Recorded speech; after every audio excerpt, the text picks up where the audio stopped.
Hey guys, so let's set up my brooder. Excuse that on the wall, I cannot get it off. So, in the bottom, I have 28% wild game starter. I'm using that instead of pine shavings. So here, I put these little glass balls slash marbles in the bottom of my waterer because it's not the no drown water, it's just a regular small water, and I don't want anything to happen to the chicks. I don't want them to drown.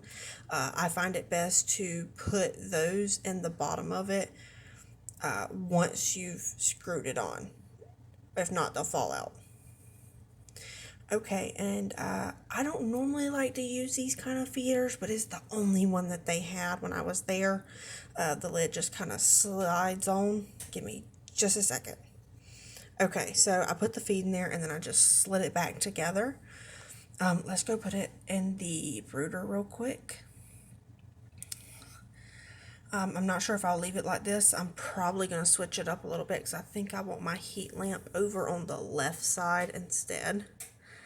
Yeah, I think I'm going to do it on the left side. Alright, give me just a minute.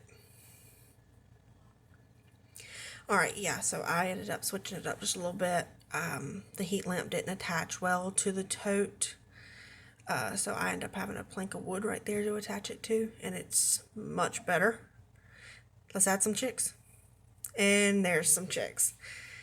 They're hatching out like crazy at this point. They actually hatched out a day early, so I'm glad I went ahead and set this up. The ones with the little green bands are celadons, and the ones without bands are just regular Coternics. Oh, this is my favorite part, just watching them. Most of these are already sold actually, so I had originally 80 eggs. Give me just a minute. Okay, more babies. I had originally 80 eggs, and then I lost quite a few from detached air cells, or some of them not being fertilized because it was my fault. I thought there was a male in there with the females, and there wasn't. But that's okay. We learned our lesson, so the next ones that we put in, we will make sure that they're all fertilized first, and any eggs will have time to sit to make sure any detached air cells does not happen again. I normally let these babies sit in the incubator for 12 to 24 hours to fully dry off, just so they don't get cold.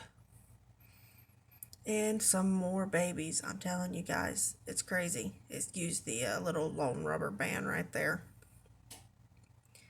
You see those little white and gray ones?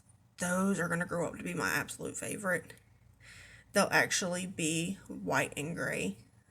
Sometimes they'll get little speckles on them, but sometimes they'll only be the white and gray quail. I actually have a few of those outside, and those and then the tuxedo Tibetans are my absolute favorite. I just think they're so pretty. They're not feather sexable, but they're gorgeous. About my heat lamp, I'm actually using the ceramic heat lamp because I wanted to actually give them that nighttime feel. That one's got a little messed up leg.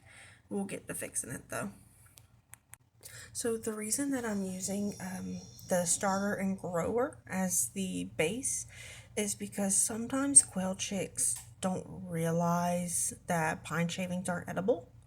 So I would rather give them something that they can eat that's not going to hurt them. Yeah, it is a little bit wasteful on the feed side of things, especially since it all just recently skyrocketed. But I would rather the babies be safe than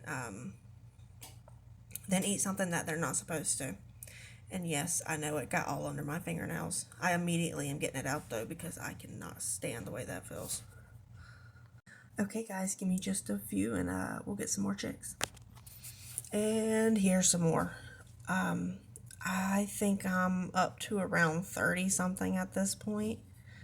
It's a lot, but I definitely don't mind. So as I said, most of these are sold, but whatever doesn't sell, I'm going to be giving to my mom. So that's exciting. I think she's going to get around 14 to 16 quail. So hopefully she enjoys it. I really think anybody that, lives on a small piece of property that really can't have chickens, try quail. Their eggs, in my personal opinion, taste better than chicken eggs. They take up so little room. Even if you give them more room, you still don't have to give them as much room as you have to give a chicken. And they're just overall like really quirky and fun. Thanks for watching my video, and let me know if you have any questions.